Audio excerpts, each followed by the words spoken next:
escape from reality by intoxicating ourselves? Is that an acceptable form of living? When we say, is it right or wrong, you're asking the question in a moral way. I don't look at life as from the angle of morality. For me, the question is only, does it work or doesn't it not work? Because once we have come here as life, every life, not just human life, every life is aspiring to become a full-fledged life. Yes? A worm wants to be a full-fledged worm, an insect wants to be a full-fledged insect, a tree wants to be a full-fledged tree.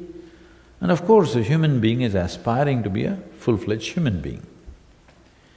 But we clearly know what is a full-fledged worm, what is a full-fledged insect, what is a full-fledged tree, but we do not know what is a full-fledged human being. Whatever you have become, still there is a longing within you to become something more, isn't it? So obviously you don't know what is a full-fledged human being. So when you do not even know what is a full-fledged human being, where is the time for you to put yourself to sleep? See, any kind of intoxicant means in some way you're putting down life. One who knows how to manage his own thoughts and emotions, if you knew how to keep your thought and emotion the way you want it, would you keep yourself blissful or tense or miserable or what? I'm asking, it's a question. If your thoughts and emotion took instructions from you, would you naturally keep yourself in the highest level of pleasantness and of experience? You would, right? So if you were at the highest level of experience within you, would you want to put it down with alcohol or drug? No. So right now, our minds are in a state where it is causing enormous amount of stress and misery. You want relief at least at the end of the day. If you drink through the day, you will get labeled, so at least when you go home, a month ago, I was in New York City, the large group of people. I asked them, what do you think is the percentage of people in New York City who can sit in the evening peacefully, not even ecstatic, just peacefully, without even a glass of wine? I'm treating glass of wine as the minimum dosage. They went into a debate and they said 5%. 5% of the people can sit peacefully in the evening without even a glass of wine. I was in London among a very prominent group of people. I asked them, what percentage of people in London can sit peacefully without even a glass of wine? They said less than 1%. I'm saying the entire world is getting there. You know why? Simply because human intellect is active like never before. Never before in the history of humanity, this many people could think for themselves. Earlier, your priest, your pandit, your scripture, your guru, somebody thought for you. You were not supposed to think. In many cultures, if you thought, they took off your head. If you thought for yourself beyond the book that was there, they usually took off your head because you were a nuisance. Yes or no? But for the first time in the history of humanity, more people are thinking for themselves than ever before. Once you start thinking for yourself, unless something is logically correct, you cannot swallow it, isn't it? Something comes to you, unless it makes sense to you, you can't swallow it and digest it, isn't it? Even the worst kind of argument that is happening between people, you're watching the presidential debate and all this, worst kind of argument that's happening, for that person it makes sense. Yes or no?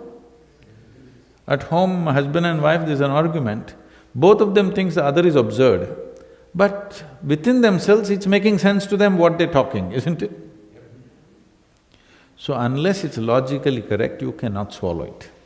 So once this happens to you, What is happening in the world is, which has already happened to you and it's happening to younger generation in a bigger way, is the heavens will collapse.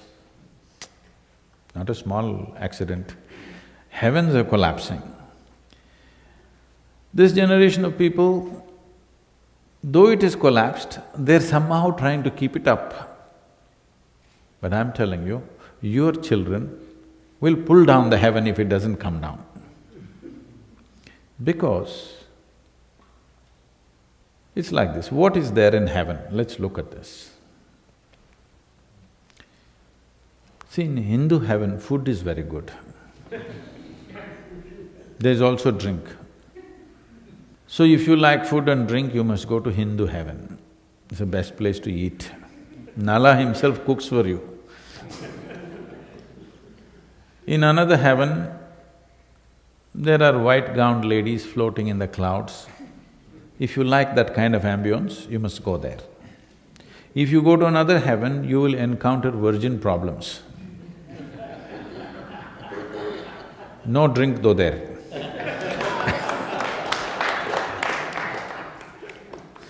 So if you like that, you go there. But how do you go there? What is the GPS to get to heaven? This happened in a Sunday school in Alabama. A Sunday school teacher was on full fire. The audience was not adults, tiny tots, but full on going. So in the middle of this, in full this thing, he asked, "What do you have to do to go to heaven?" Little Mary stands up and says, "If I scrub the church floor every Sunday, I will go to heaven." He said, "Absolutely." Another little girl stands up and says, "If I share 50% of my pocket money with my less privileged friend, I will go to heaven." Correct. Another little boy stands up and says, "If I help people who are in need, I will go to heaven." Correct. Little Tommy in the back stood up and said, "You gotta die first." That's the qualification, you got to die first. When you die, depending upon what culture you belong to, we will either burn you, bury you, or throw you to the birds. One of these things we will do. What you call as my body is just a piece of this planet. It's best to put it back there when it's done. When you are done with this body, you must put it back into the earth, it's the most eco-friendly thing to do. So when you go to heaven, obviously you don't have a body. When you don't have a body, what will you do with good food and virgins? Nothing, it doesn't make any sense. So I'm saying, in the next 25, 30 years, all heavens will collapse. Already it's collapsed in most people's minds. Probably the previous generation was actively thinking about going to heaven. You guys are like little, you're not going anywhere, but you are little afraid to deny it. Next generation will deny it actively. Yes or no? Your children will deny it for sure. So heavens will collapse. Heavens may collapse, but human longing to experience something more will not go. When this longing to experience something more becomes strong, the way we have managed this longing in human beings is, don't worry, you're miserable right now, but if you don't drink this evening, when you go to heaven, rivers flow with wine. Not in small cups, rivers are flowing. So this hope, once it collapses, which is already collapsing in the next 25, 30 years, it'll vanish in the world. Once this happens, then people will move towards chemicals in a big way. Already the movement is huge across the world. So now, this is not a morality issue, this is just this. Look into my eyes and say, I'm always stoned, never touched a substance. But I am all the time stoned. All of us sitting here in the same hall, we breathing the same air, probably we eat the same food. But this moment, how I am within myself, I will not exchange this for anything in the universe. You give me the entire world, no deal. because this is bigger than that. Because human experience is caused from within. If you take charge of it, you create the experience that you want. If you don't take charge of it, accidentally you become high. If the drink worked well, you become high, otherwise you become something else. Now, if you take charge of the basis of your experience, you will naturally cause the most pleasant experience for yourself. So, this is not about drink, this is not about drug. This is about, have you taken charge of your life or are you an accident? If you're an accident, anxiety is natural, isn't it? If you're anxious, you want to somehow put down life at least in the evening. If it doesn't allow you, at least in the weekend you want to go down a little bit.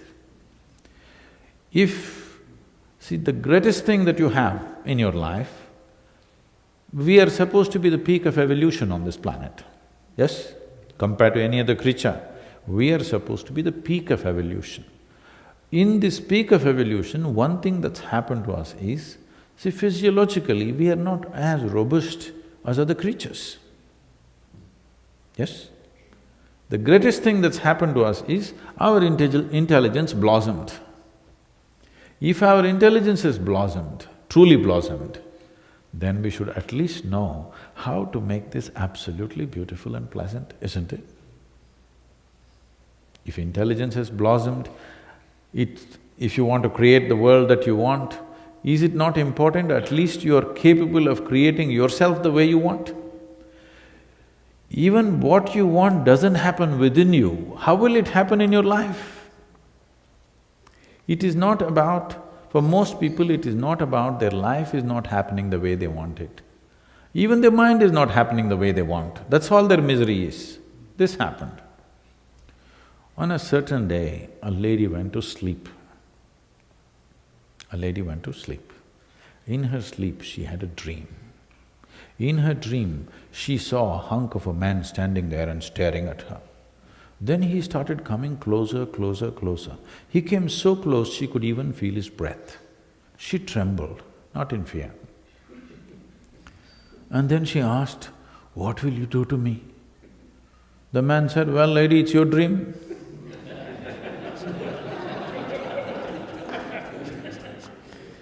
What's happening in your mind is your bloody dream. Even your dream is not happening the way you want it, that's a problem. If your dream was happening the way you want it right now, would you want to drink? Oh my God, this can do so many things to you. You don't need any external help. If your dream could be just the way you want, could you sit here creating absolute bliss for yourself? Yes or no? Yes. So even your dream is not happening the way you want it, that's where it is. Even the dream machine is not taking instructions from you. So the only way is to kill it. No, kill it. With intoxication, you're trying to kill it. In some way, you're trying to kill it, isn't it? Put it to sleep. This is in terms of evolution, it's a regressive step. When 90% of the population on the planet drinks and drugs, let us say, you will see this. Unless we do something significant in the next 15 to 20 years, if we do something significant, this can change. Otherwise, you will see in another 60 to 70 years, where 90% of the human population will be on some kind of a chemical. 70% of the US population is supposed to be on prescription medication. 30% is buying it off the back streets, all right? The three major industries on the planet are, the top industries are, arms and armaments stand first, pharmaceuticals stand next, alcohol stands third. You're a beneficiary or a contributor? Alcohol. It's the third largest industry. So one takes you towards death, another pretends to get you back, another is 100% death. These are the three largest industries on the planet, bigger than food. Can you beat it? The food industry on the planet at the end of 2015 was $7.6 trillion. The pharmaceutical industries is $7.2 trillion. Now I think they've overtaken. That is, we're taking more medicine than food. Have we lost it or no? For sure we've lost it, isn't it? So probably in another 5 years, alcohol industry is bigger than food industry. This means we've definitely lost it, isn't it? So this is not about, why should I not enjoy it? I'm saying if you want to truly enjoy this life, because you don't want to enjoy drink, I want you to understand, you want to enjoy your life, isn't it? If you want to enjoy this life, I will teach you a way where you can be super intoxicated, at the same time super alert. How's that for you? Amazing. Look at me. Yeah, amazing. I'm all the time drunk. But if you want, I can just go off like this any moment. I can. You've not seen me. I can go totally intoxicated any moment because all the time I'm on, all the time fully aware. This is what needs to happen to humanity, isn't it? And every human being is capable of this. They've just not paid attention in that direction, that's all. They're going for cheap solutions.